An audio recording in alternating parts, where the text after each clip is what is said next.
வணக்கம். மகளிர் உரிமை தொகைக்கானது தான் நம்ம இப்போ பார்க்க போகிறோம்.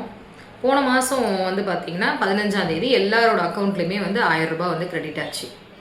இந்த வருஷம் ஆட்சிக்கு வந்ததுக்கப்புறம் 2500 ரூபாய் கொடுக்கறதா சிஎம் அவர்கள் சொல்லியிருந்தாங்க.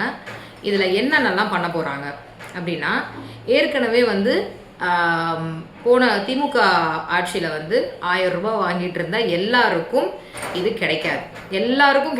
என்ன பண்ண போகிறாங்க, எப்படி ஃபில்டர் பண்ண போகிறாங்க அப்படின்னா, போன தடவை வாங்கிட்டு இருந்தவங்கள 57 வயசு 58 வயசு இவங்க எல்லாருமே இப்போ 60 வயசுக்கு வந்துட்டுருப்பாங்க இல்லைங்களா. ஸோ அந்த 60 வயசில் யாரெல்லாம் இருக்காங்களோ எல்லாரையுமே ஃபில்டர் பண்ண போகிறாங்க.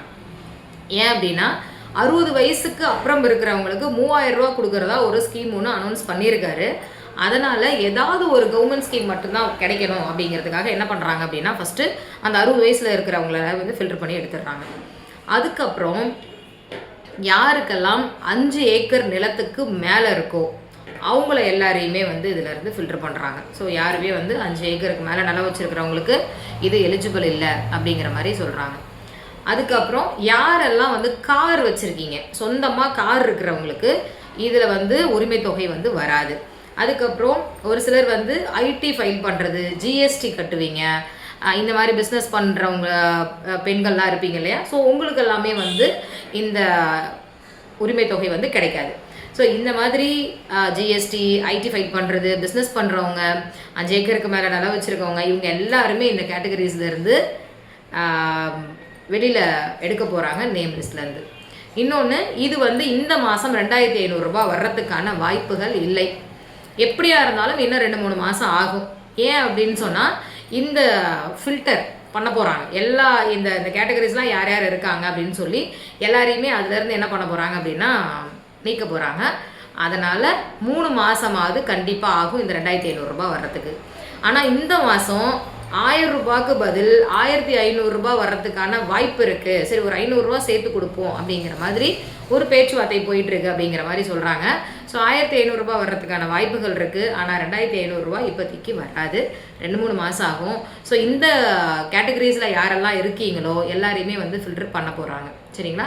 இன்னொன்று, இந்த உரிமை தொகைக்கு நீங்கள் எழுதி கொடுக்கணும் அப்படின்னா, 2 மகளிராக இருந்தால் ஒரு ரேஷன் கார்டில் அவங்களுக்கு எழுதி கொடுக்க முடியாது, அவங்களுக்கு வராது. யாராவது ஒருத்தவங்களுக்கு மட்டும்தான் வரும். அதனால் மாமியார் மருமகள், அம்மா மகள் இவங்கெல்லாம் ஒரு கார்டில் இருக்கீங்க அப்படின்னு சொன்னால் 2 பேருக்கும் உரிமை தொகை வேணும், அந்த குடும்பம் ரொம்ப புவராக இருக்குது அப்படின்னா நீங்கள்லாம் என்ன பண்ணணும் அப்படின்னா, ரேஷன் கார்டை தனித்தனியாக மாற்றிக்கணும். சரிங்களா. ஒரே வீட்டில் கூட இருக்கலாம், நீங்கள் மாடியில் இருக்கலாம், நீங்கள் கீழே இருக்கலாம், சைட்டில் வேறு போர்ஷன்ஸில் இருக்கலாம். அப்போ ஆதார் கார்டில் 1/2 அப்படின்னு இருக்குது அப்படின்னா, ஒரு ரேஷன் கார்டில் அது இருக்குது, ஒரு ஆதார் கார்டில் அது இருக்குன்னா 1/2A அப்படின்னு போட்டுக்கிட்டால் இன்னொரு ஆதார் கார்டு ஆகிடும். ஸோ அந்த மாதிரி நீங்கள் செப்பரேட் பண்ணிக்கணும். ஒரு ரேஷன் கார்டில் 2 மகளிர் இருந்தீங்க அப்படின்னு சொன்னால் அந்த உரிமை தொகை எலிஜிபிள் கிடையாது. ஸோ இது எல்லாத்தையுமே பார்த்து வச்சுக்கோங்க. இன்னொன்று, உங்களுக்கு ஆதார் கார்டில், ரேஷன் கார்டில், பேங்க் புக்கில் 3துலேயுமே ஒரே ஃபோன் நம்பர் கொடுங்க. அந்த 3 ஃபோன் நம்பரையுமே ஆதாரில் லிங்க் பண்ணுங்கள், பேங்க்லேயுமே லிங்க் பண்ணி வைங்க. இது எல்லாத்தையுமே உரிமை தொகைக்கான அப்ளிகேஷன்ஸை அனௌன்ஸ் பண்ணுறதுக்கு முன்னாடி இது எல்லாத்தையுமே ரெடி பண்ணி வச்சுக்கோங்க. அப்போ தான் உங்களுக்கு நீங்கள் எழுதி கொடுத்தீங்க அப்படின்னு சொன்னால் வரும். இன்னொன்று, போன வருஷம் எழுதி கொடுத்து, போன பீரியடில் எழுதி கொடுத்து வராதவங்களுக்கு எல்லாருக்குமே இந்த தடவை நீங்கள் எழுதி கொடுக்கலாம். ஸோ இந்த கேட்டகரிஸில் இல்லாமல் நிஜமாலுமே வறுமை கோட்டுக்கு கீழே இருக்கீங்க, கஷ்டப்படுறீங்க, ஹெல்ப்புக்கு யாரும் இல்லாமல் இருக்கீங்க அப்படின்னா கண்டிப்பாக இந்த ஸ்கீமில் நீங்கள் எலிஜிபிள் ஆவீங்க. ஸோ இதில் என்னென்னலாம் நம்ம சொல்லியிருக்கோமோ எல்லாத்தையுமே சீக்கிரமாக ப்ரிப்பேர் பண்ணி வச்சுக்கோங்க. ஒருவேளை நீங்கள் ரேஷன் கார்டில் நேம் சேர்க்கணும், நீக்கணும், இல்லை புது கார்டு அப்ளை பண்ணணும், இல்லை ஆதார் கார்டில் அட்ரஸ் கரெக்ஷன் பண்ணணும், இந்த மாதிரி விஷயங்கள் ஏதாவது இருக்குது நீங்கள் பண்ணணும் அப்படின்னு சொன்னால் மேலே தெரிகிற வாட்ஸ்அப் நம்பருக்கு வாட்ஸ்அப் பண்ணுங்கள். நாங்கள் உங்களுக்கு அதை பண்ணி கொடுக்குறோம். நன்றி.